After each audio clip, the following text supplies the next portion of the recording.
আসসালামু আলাইকুম গাইস, কি অবস্থা সবার? কেমন আছেন সবাই? আশা করি সবাই অনেক বেশি ভালো আছেন। বাইরে হয়ে গেছে এতক্ষণ এখন হয়তো আপনারা চিন্তা করতেছেন যে কী ব্যাপার, কালো থেকে লালে কিভাবে আসলাম। আসলে কাহিনীটা হইতেছে যে এটা হচ্ছে আদিলের নিউ বাইক।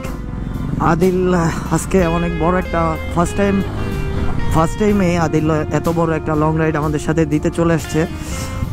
তো আদিল নাস্তা করার পর মেবি একটু টায়ার্ড হয়ে গেছে, তাই আদিল বললো যে ভাই তুমি বাইকটা একটু চালাও। আর আমি যেটা চালাচ্ছিলাম অনন্তটা, সেটা অনন্তই এখন চালাইতেছে। সো এই হচ্ছে কাহিনী। তাই আমি আদিলের বাইকটা এখন রাইড করতেছি, বাট আদিলের বাইকটা রাইড করে মানে একটু শান্তি কাজ করতেছে। সেই শান্তিটা হইতেছে পিছে ব্যাগ বাঁধা আছে, একটু একটু হেলান দিতে পারতেছি। আর এই বাইকটা অনন্তটার থেকেও বেশি নতুন। এই বাইকটা চলছে মাত্র 935 কিলো। সো এই বাইকটা চালাইতে একটু বেশি মজা লাগতেছে, একদম নিউ বাইক চালাচ্ছি।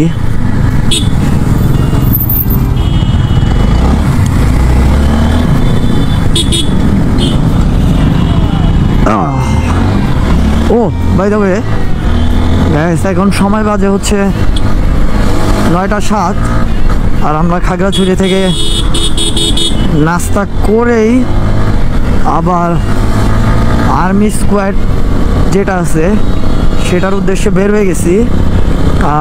স্কোয়াডটা ছাড়বে হচ্ছে 11টায়, বাট আমাদের হাতে আরও 2 ঘন্টা সময় আছে। আমরা রাস্তায় প্রচুর সময় নষ্ট করব, তারপরে যাব। আসলে সব মানুষই সময় নষ্ট করতে চায় না, কেউই নষ্ট করতে চায় না, বাট আমি সময় নষ্ট করব। কিছু করার নেই, ওইখানে যে নাহলে স্কোয়াড যখন ছাড়বে ততক্ষণ পর্যন্ত ওয়েট করতে হবে। সো আমরা রাস্তায় ওয়েট করবো, প্রবলেম কিসের। সো এই হচ্ছে কাহিনী। আর একদম সামনে আছে ফাহিম ভাই লিড দিচ্ছে আমাদেরকে।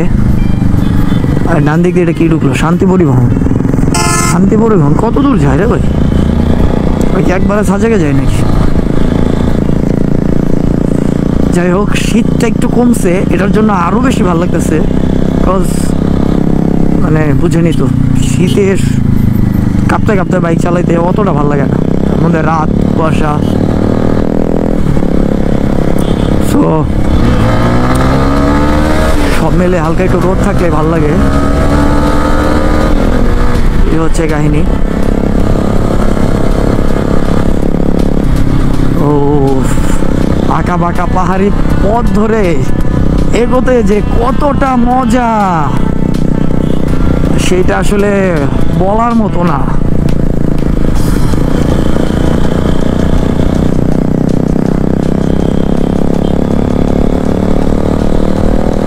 যাই হোক ভাই, আমার সামনে আছে স্মাইল, ওর বলারের যে এক্সস্টের যে সাউন্ড, সেটার জন্য মাঝে মাঝে ভিডিওতে একটু ব্যাড বাস খেয়ে যাইতে পারি, নট শিওর। খাইছি নাকি খাবো না, যাই হোক সেটা ব্যাপার না। কথা হইতেছে যে দিঘিনালা এখান থেকে মাত্র 15 কিলোমিটার।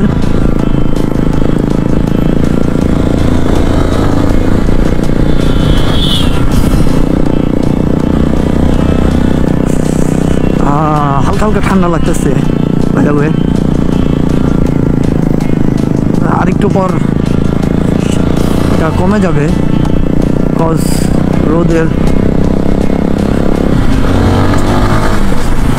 তীব্রতাটা একটু বেশি।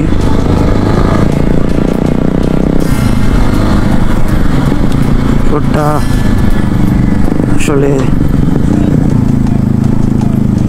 তাপটা একটু বেশি দিয়ে যাচ্ছে, দ্যাটস ওয়াই কোনো প্যারা হবে না ইনশাল্লাহ।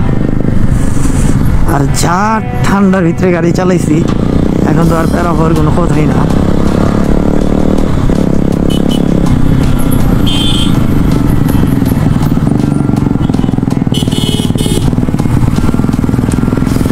ও